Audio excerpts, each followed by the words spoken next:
the most significant rule change, and it goes to the very core of what it means to sail a yacht, comes in the control systems. If what I believe is true, then this has absolutely blown open the opportunities for automation in the control of a yacht. If you follow the Cup, you'll know they're keeping the AC-75, the amazing foiling monohulls, from Auckland to use in the next Cup in Barcelona. And if you're really into your Cup, you'll know they've made some subtle changes to the yacht to make it a little bit better in lighter winds, get earlier takeoff, bigger foils, lower weight, less crew.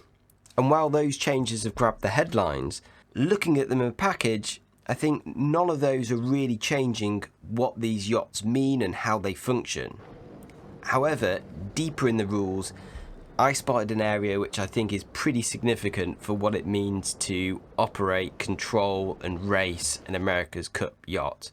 Now, it's had absolutely no coverage, certainly not in the mainstream media, and not really in the sailing press, because it's such a difficult area to tackle, and it's not particularly visible either. However, I think in the Recon footage and stills, I've spotted some of the first indications of how these changes in the control systems are filtering through to the actual visible systems on the yachts. But at the moment, all I've really got is a theory of my own rule interpretation and what I think could be possible. Let's talk to someone who's a bit more in the know, and that's Ryan Thomas from Emirates Team New Zealand. Ryan is in the mechatronics team, so getting the human interface signals through to actuators moving controls, that whole linkage. He was also involved in rewriting this part of the rule, which has blown open what is possible on America's Cup yacht. Ryan, thanks for joining us. First of all, if I could ask about AC-36 and my own reading of the rules, I suggested that controls were pretty much, a direct relationship between you push a button and that opened or closed a valve, which then, moved an actuator. Is that understanding correct? Yeah, more or less. So you could sort of do a bit, like one input obviously could do multiple valves or different actuations on the boat. And then you could also, just use sort of time as well. But yeah, you're right. And it was really a kind of continuing in the same vein as the rule from AC-35. But no, that's pretty accurate what you said for sure. When the new rules came out and I looked at 21.5, and this is kind of a new rule, and it's got a list of other parts of the yacht's internal state that those control signals can come from. So we're not talking like environmental measurements. The yacht can't look at the wind speed or wind direction and then tell the main sheet what to do. But from my interpretation, it is opening up, if there's X load on Y device, then that could have like an internal feedback. Is that correct? Is that how this has been opened up? Yeah. So the feedback you're allowed from systems has been opened up significantly. So sort of last time you're allowed positional feedback on your flaps and rudder rake. So you could use closed loop control on those functions, but then the rest you weren't allowed anything really. That was all just sort of what we were talking about before, the direct control. So this time you're allowed, within there's other sort of boxes around things, but that sort of closed loop control on pretty much every function on the boat. And this has really piqued my interest because I think about my own sailing, and most controls on my dinghies and the yachts I've sailed are pretty much you pull a rope, it activates a roll. But there are some examples where controls or systems are linked, but because it's something that happens so infrequently, it does beg the question about how I would use this, and hopefully the viewers will get involved as well and speculate a bit about how they would link controls. This leads me on basically to the next question, and it's, why was this rule changed? Because it really goes to the core of how trimmers interact with their yachts and how much the yacht kind of is automated within itself. Were the rule writers, do you think, looking at trickle down to maybe short-handed sailing where you need the yacht to kind of give you a bit of a helping hand, or was there something identified from the last cut where possibly thought that the yacht's performance could be improved and this was an interesting area to open up for competition? Or Yeah, so I was involved in the rule writing of this, partially. So I guess there was a few factors, probably not so much the trickle down effect. I mean, a lot of sort of the big boats that are using hydraulic systems are already doing this stuff, like a lot of the big super yachts, and yeah, it's out there already. They do a lot of like automated stuff during maneuvers, and but for us, I guess, yeah, a couple of things was more just trying to bring it forward a little bit, move on. It seemed a bit old fashioned to be limiting the cup how it was. And then sort of, but countering that was that we still wanted the sailors to be sailing the boats. We didn't want them to be sailing themselves around the track or just using computers to do all that. It was important to keep that. The other aspect was probably thinking that you could be a bit more efficient with your system, with the less grinders on the boat now. That was also an aspect going into that. Yeah, but that was sort of, I think, the main reasons why. Yeah, thank you very much for that, Ryan. I'm not going to press you anymore because I know you don't want to tell us too much, and I would never expect you to tell us too much. And in some ways, it would take away the fun if you told us too much. So I think, leaving it out there for us to speculate and theorise on it is a nice way to leave that. So thanks very much. All good. So what we're talking about here is, in very layman's terms, in the previous cup, you pressed the button and it opened a valve, either for as long as you hold that button down or for a set period of time. Oil flew through that valve and moved a hydraulic cylinder and actuator, and that changed a sail control position. But for AC36, what's changed is you are now allowed feedback from many areas of the yacht to be in a closed loop system. So the main sheet can talk to the Cunningham, the jib traveller car can talk to the jib sheet. Now, don't get me wrong, this isn't full automation. The boat can't take any data from the external environment, so it can't look at the wind speed or the wind direction and then set the sails according to that. The sailors are still very much in charge of looking at what's around them, interpreting the environment and making decisions about how the yacht is set up and where it goes. And this really goes to the core of how you sail a yacht or a dinghy.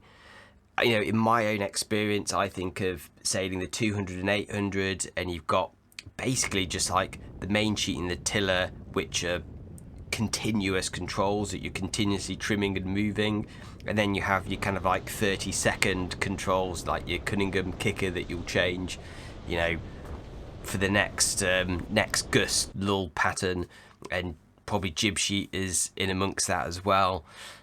And then you have like the other controls, the rig settings, which in some one designs are really set for a race or set for a day's sailing.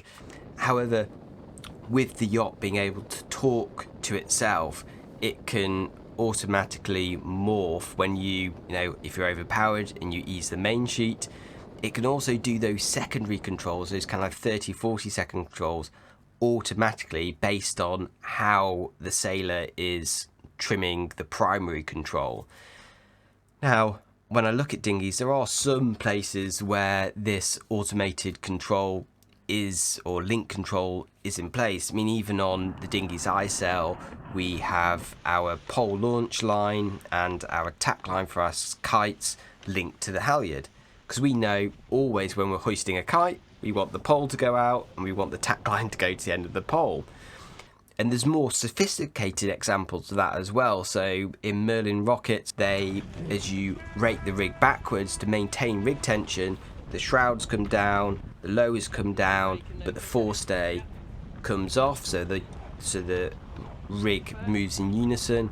But it's not hugely common. You pretty soon max out on what's possible humanly with a purchase system to actually change it once.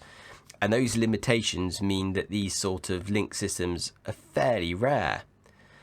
But looking at what's possible in America's Cup world with hydraulic systems, the mind really boggles of what could be possible and what they'll do. And I think about how I would want my controls linked.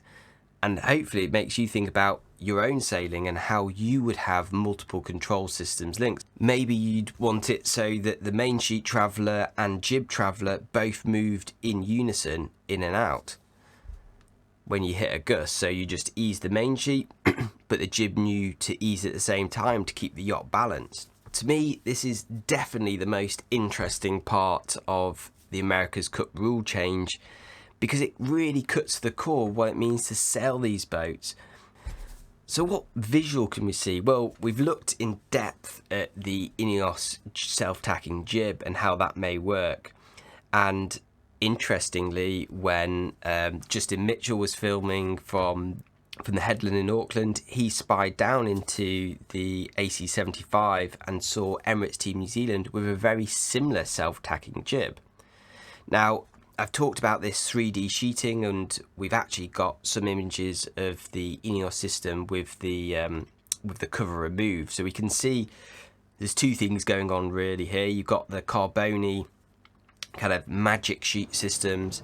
It works in reverse of a normal pulley system. You know, normally you would pull a rope, two pulleys come together and that pulls on a sheet, whereas this is a hydraulic ram pushing apart two pulleys, which pulls in sheet between those pulleys, and that allows you to have a really condensed sheeting system which isn't led anywhere else on the yacht and is kind of self-contained.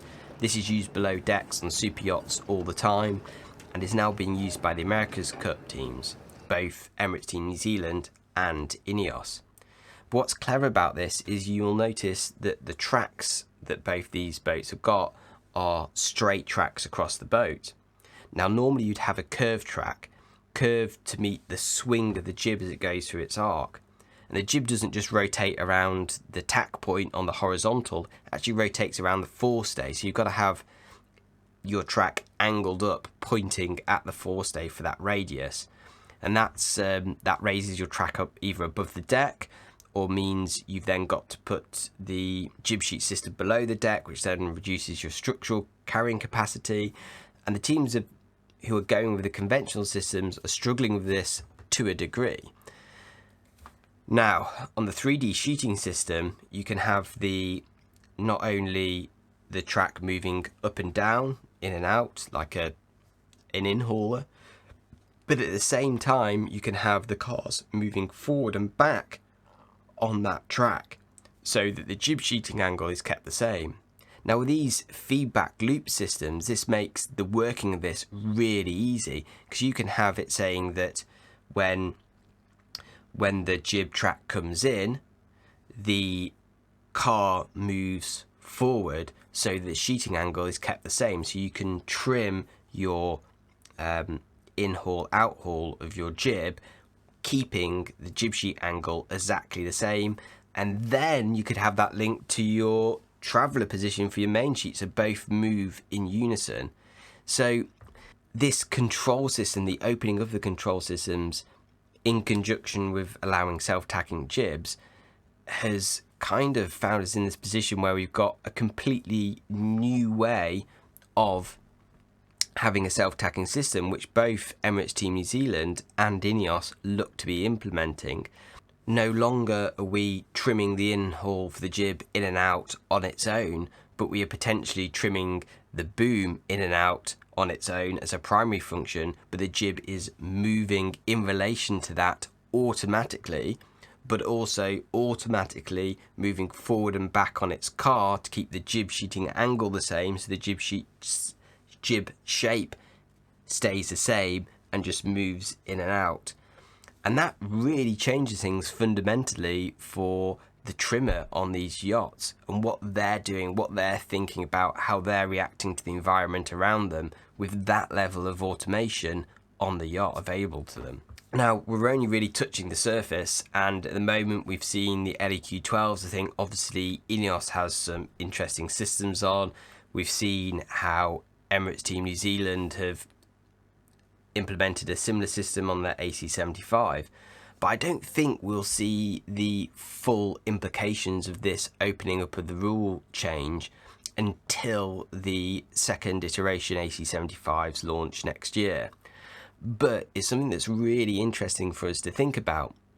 How would you link controls on your boat? What systems would you like? You know, what kind of secondary controls, which are limited to how much you can adjust them just because of practicality, would you like to automatically move in conjunction with some of your primary adjustments? How would that change your sailing? Do you think it's a good thing for sailing this level of automation, or do you think it takes away from the decision making of the sailors having to prioritize control groups? I don't know, but I'm interested to spot more. I'm interested for the next generation of boats to come out. I'm also really interested to see what happens on Tiwahutai and Ineos's LEQ12 with these systems. As ever, thanks for watching and see you around.